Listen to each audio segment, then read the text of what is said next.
मित्रांनो, व्हिडिओ आवडत असेल या तर व्हिडिओमध्ये लाईक आपल्याला करा. बघायचं आहे फंक्शन्स ऑफ सेल. फंक्शन्स काय आहेत? आता फंक्शन्सचा अर्थ तुला तर माहिती आहे, थोड्या वेळा पहिले सांगितलं मी, जे की तू करत नाही. तू काय मोकार आहे, तू तुझ्या घरात काहीच काम करत नाही, पण ही सेल करते तुझ्या बॉडीमध्ये कार्य करणे. काय म्हणतात? कार्य करते. काय कार्य करते तुझ्या बॉडीमध्ये हे आपल्याला इथं बघायचं. ओके, सगळ्यात पहिलं जे फंक्शन आहे सेलचं, त्याचं काय आहे? Provide support and structure. Support and structure कसं प्रोव्हाइड करते बघा. Cell are the basic building blocks of our body. Just like bricks make a house, cell make our tissue and organ. The cell membrane gives shape and protects the inside part of cell. आता थोड्या वेळा पहिले म्हणलं होतं, जसं की विटांपासून घर तयार होतो की नाही, तशाच सेल्स पासून आपली स्केलेटल तयार होतो. आपल्या बॉडीचा सपोर्ट भेटतो. म्हणजे कसा भेटतो? आपल्याला थांबायचंय. ओके, आता आपल्याला थांबण्यासाठी एक स्ट्रक्चर पाहिजे. सपोर्ट भेटतो, स्ट्रक्चर भेटतो. हे कोणामुळे भेटायले? सेलमुळे भेटायले. जेव्हा हाडं बनतात, स्केलेटन तयार होतो, तेव्हा आपण थांबू शकतात. जेव्हा मसल्स बनतात तेव्हा आपण मुव्हमेंट करू शकतो. जेव्हा आपली स्किन बनते तेव्हा आपण दिसू शकतात लोकांना, असे आहेत म्हणून आपण. हे झालं सपोर्ट अँड स्ट्रक्चर. सेल अशी प्रोव्हाइड करते, है ना. एक्झाम्पल घ्यायचं म्हणलं तर muscle cells are long and flexible, they help in movement. Bone cells are hard and strong, they give strength to bone and the whole skeleton. जसं की उदाहरणामध्ये आता तुला मी म्हणलं की मसल सेल्स ज्या आहेत त्या फ्लेक्सिबल असतात. जसं उदाहरणामध्ये समज हे माझे हात आहे. आता या हातचे जे मसल्स आहेत हे स्ट्रेच करू शकतो मी, है ना. तर ह्या कशा येतात? स्ट्रेचेबल आहेत. तर ह्या स्ट्रक्चर देतात, मुवमेंट देतात बॉडीला, देतात की नाही. आणि तसंच जे शरीरामध्ये बोन्स आहेत, आता ह्या बोटामध्ये माझ्या बोन्स असतील, ते बोन्सला मी फ्लेक्सिबल असे वाकू शकतो का नाही? हे जॉईंट वाकत आहेत, बोन्स वाकत आहेत का नाही? त्या बोटमुळे काय आहे? आपल्याला एक स्ट्रक्चर निर्माण झालाय बॉडीला. त्याला म्हणतात एक सपोर्ट प्रोव्हाइड करतो आणि एक स्ट्रक्चर प्रोव्हाइड करतो. ओके, दुसरं फंक्शन आहे आपल्या सेलचं, ते काय आहे? फॅसिलिटिंग ग्रोथ अँड डेव्हलपमेंट. हे नाव ऐकलं असेल तुम्ही. ग्रोथ अँड डेव्हलपमेंट म्हणजे काय? सेल पासून, कोणती सेल? एक झायगोट आहे. झायगोट पासून बेबी तयार होतो. ओके, बेबी पासून चाइल्ड बनतो. ओके, चिल्ड्रन पासून जे काही त्याच्या वाढ विकास व्हायली की नाही, म्हणजे लहान लेकराचं मोठं आहे. म्हणजे आता तू 6 फूटचा 5 फूटचा टोंग्या झाला की नाही, हे कसा झाला? लहानपणी तू तेवढाच होता का? जन्मल्या 5 फुटाचा होता का? तू नव्हता. किती होता? तुतभर होता एवढा, है ना. आता वाढला की नाही? शरीरानं वाढला, बुद्धीनं वाढला, वाढ व विकास झाला की नाही तुझा? सेम तसाच तेच वाढ विकास कशामुळं शक्य झालं तुझ्या बॉडीमध्ये? तर ते केवळ आणि केवळ शक्य झालं सेलमुळे. सेल काय करतात बघा. Cell grow by increasing their size and by dividing into new cell. When old or damage cell die, new cell replace them. This is why we can grow from baby to adult and also why wound heal. लहानपासून मोठे होतात आपण त्याच्यामुळे. आणि ज्या खराब झालेल्या sale आहेत त्यांना रिपेअर करण्यासाठी किंवा त्यांना रिप्लेस करण्यासाठी नवीन सेल येतात. आणि सेल एकमेकांना डिवाइड करतात स्वतःला. एकाचे 2, 2चे 4, है ना. अशी जी डिवायडेशन व्हायला, याच्यामुळे आपल्या आकार वाढतो बॉडीचा, साईज वाढते बॉडीचा. हे कशामुळे शक्य आहे? ग्रोथमुळे. आणि सगळ्यात महत्वाची गोष्ट, वुंड हील होते. लक्षात घे. आता तू काय केलं माहितीये का? जिथं बदबद करायचं नव्हतं तिथं जाऊन काहीतरी बोलला कोणाला तरी. आता ते तुझ्यापेक्षा दिपाड होतं, त्यानं हाणला तुला धरून. आणि तुला काय झालं माहितीये का? त्यानं जेव्हा मारू लागलं त्याच्यानं चांगलाच रट्टा बसला तुला आणि तुझं डोकं फुटलं. तुझ्या डोक्यामध्ये मार लागला. आता डोक्यामध्ये काय झालं? एक उंड तयार झालं, एक कट तयार झाला. आता जीवनभर ते कट तसाच राहणार आहे का? लहानपणी जसं तुला जे मार लागलेला आहे, खेळताना म्हण, काय आगाऊपणा करताना म्हण, डोक्यावर पडला असतील तू, ते आतापर्यंत तसंच जखम आहे का? नाहीये. तिथे जखम काय झाला? भरला. बरोबर आहे, हील झाला. ते कशामुळे शक्य आहे? कारण जेव्हा मार लागतो त्या ठिकाणी क्लॉटिंग होते, त्या ठिकाणी प्लेटलेट्स येतात, त्या ठिकाणी WBC येतात आणि नवीन सेल्स जनरेट होतात तिथं. आणि हळूहळू ही जी वुंड आहे ती वुंड हील होतो. आणि नॉर्मल जसं स्ट्रक्चर आधी होतं स्किनचं तसं होतं. काही टाइमला थोडासा स्कार उरतो, त्याचा कट उरतो. डोक्यामध्ये लागला असेल तर तिथे केस येत नाहीत. मग तू सांगतो मी असं पराक्रम केला होता त्याच्यामुळे माझं डोकं फुटलेलं आहे, है ना. दाखू सांगतो ना तू डोक्यामध्ये. तेच आहे सेल. हे आपलं रिप्रोडक्शन म्हणजे सेल डिव्हिजन म्हणतात त्याला. रिप्रोडक्शन कसा होते तुम्हाला सांगितलं मी. आता म्हणजे ज्या टायमाला मी तुम्हाला फर्टिलायझेशन सांगत होतो, अजून एकदा सांगतो, लक्षात घ्या. रिप्रोडक्शन कशाला म्हणतात? एका गोष्टीपासून दुसरी गोष्ट तयार करणे, त्याला म्हणतात रिप्रोडक्शन. ओके. उदाहरणामध्ये मेल रिप्रोडक्टिव्ह सेल कोणती होती? Sperm plus female reproductive cell कोणती होती? एक, त्याला ओव्हम म्हणतात आपण. ह्या दोघांचं जेव्हा फ्युजन होतं त्या टायमाला काय तयार होतो? झायगोट. आयला हे झायगोट नाव मास्तर लईच यायला लागले, तुम्हाला लईच आवडते वाटायला. अबे त्याच्यामुळे तू आहे बे, ते जर नसला असता तर तू नसलाच असता, एक माणूस कमी झाला असता पॉप्युलेशन मधला. लक्षात आले का? ते झायगोट हे म्हणून तू तयार झालेला आहे. झायगोट नसला असता तर तयारच झाला नसता. त्या दिवशी लाईट जर गेली नसती तरी झाला नसता मग. पण काय करणार. तर काय म्हणते reproduction? Cell reproduce mainly by cell division. Two important types आहे, दोन इम्पॉर्टंट टाइप्स आहेत सेलचे. एक आहे मायटोसिस आणि एक आहे मिओसिस, है ना. दोन्ही सांगतो काय आहे ते लक्षात घ्या. मायटोसिस मध्ये काय होतं? एक सेल आहे त्याच्यापासून दोन आयडेंटिकल सेल तयार होतात. हुबेहूब तशा स्ट्रक्चरच्या त्याच फंक्शनच्या दोन सेल तयार होणार. त्या दोन सेल पासून हुबेहूब तशाच दिसणाऱ्या दुसऱ्या ह्याच्या दोन झाल्या आणि ह्याच्या दोन सेल तयार होतात.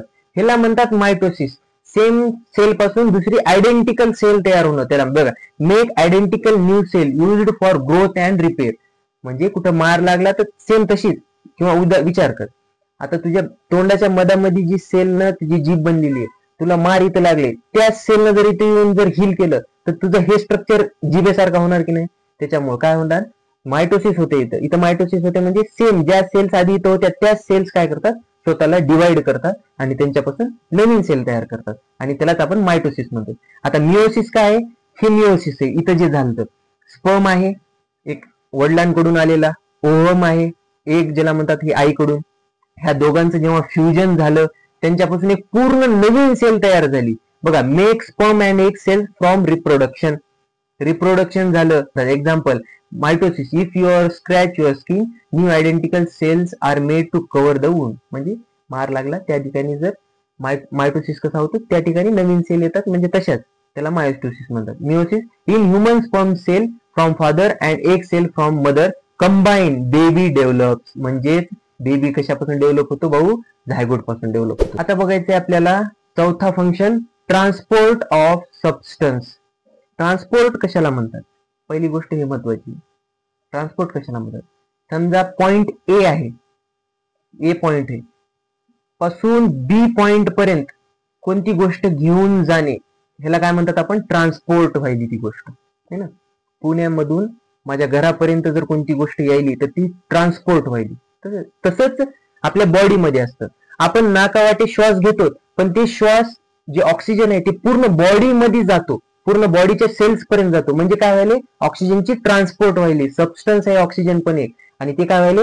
नाकामधून लंग्स मध्ये जाणार, लंग्स मधून मग सेल्स काय करणार त्याला माहिती का? पूर्ण बॉडीमध्ये त्याला घेऊन जाणार, त्याला म्हणतात आपण transport of substance. Cell need oxygen, water and nutrients like glucose to survive. कशासाठी? जिवंत राहण्यासाठी.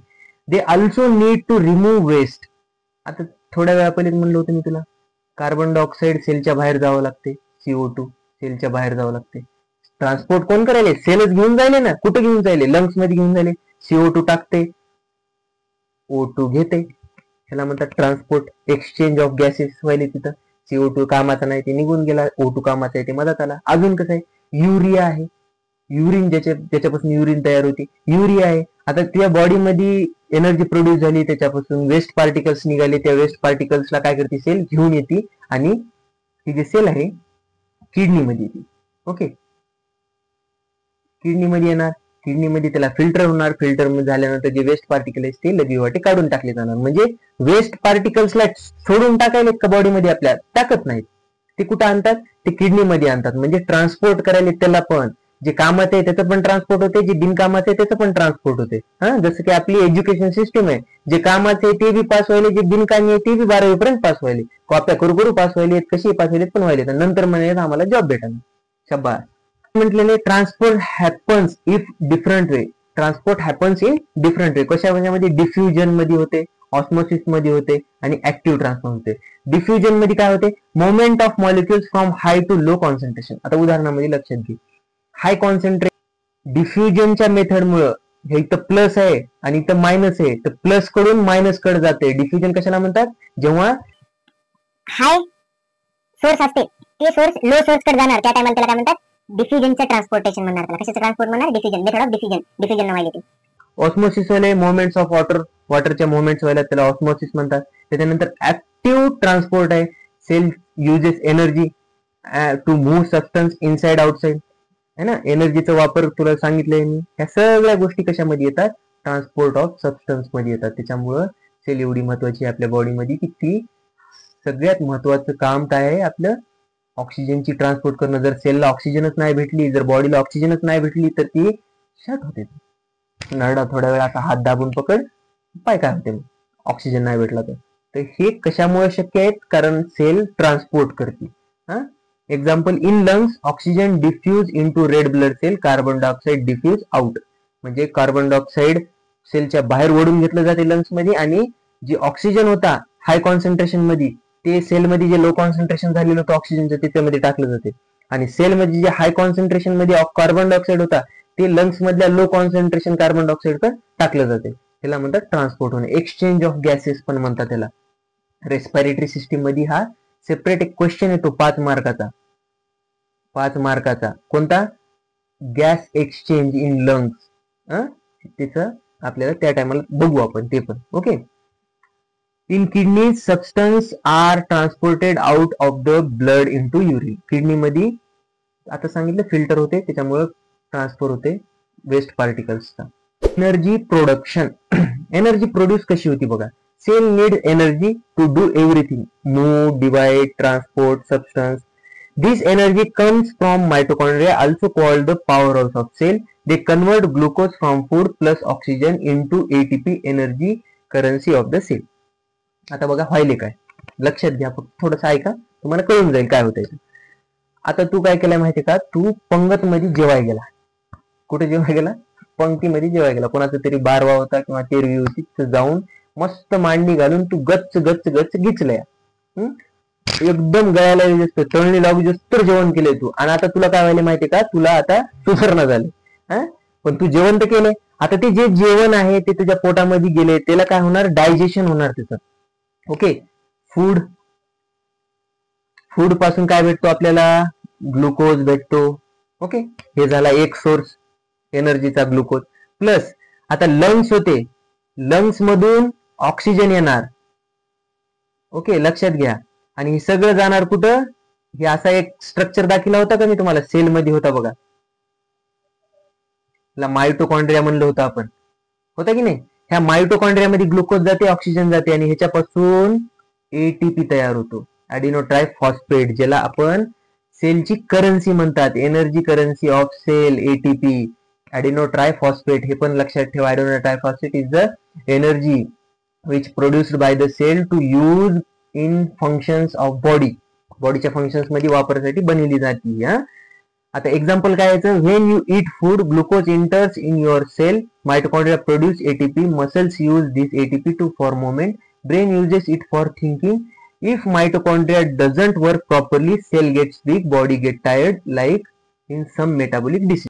आता तू कधी कधी पाय, लहानपणी तुम्ही बघितलं असेल, आपण जनगणसाठी थांबलेलो असतो, आणि जनगणसाठी थांबलेला असताना एखादी पोरगी काय होती? भदकुन्या पडती खाली. भदकुन्या पडली की तिच्या 2 मैत्रिणी टुचू येतात, त्याला उचलतात आणि वर्गामध्ये घेऊन जातात. आता ती खाली काऊन पडली?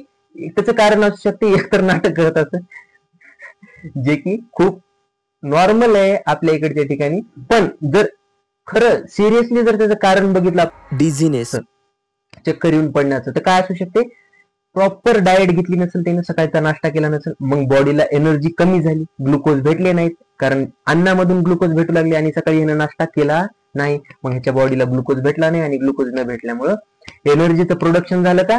नाही झालं. एनर्जीचं प्रोडक्शन नाही झालं, ह्याच कारणामुळे तिला चक्कर आली आणि ती खाली पडली. ओके. आणि दोघी तिघी मिळून घरी गेल्या, घरी जाऊन बम दाबून जेवण केलं. हे होते फंक्शन्स ऑफ सेल. आणि जर तुम्हाला हा व्हिडिओ खरंच आवडला असेल, एक तो लाइक और शेयर ठोक दीजिए, महाकाल का लाइक और शेयर ठोक दीजिए, आणि आपल्या मित्रमैत्रिणीपर्यंत ह्या व्हिडिओला शेअर करा, जेणेकरून त्यांचा पण फायदा होईल. आणि धन्यवाद. जय हिंद.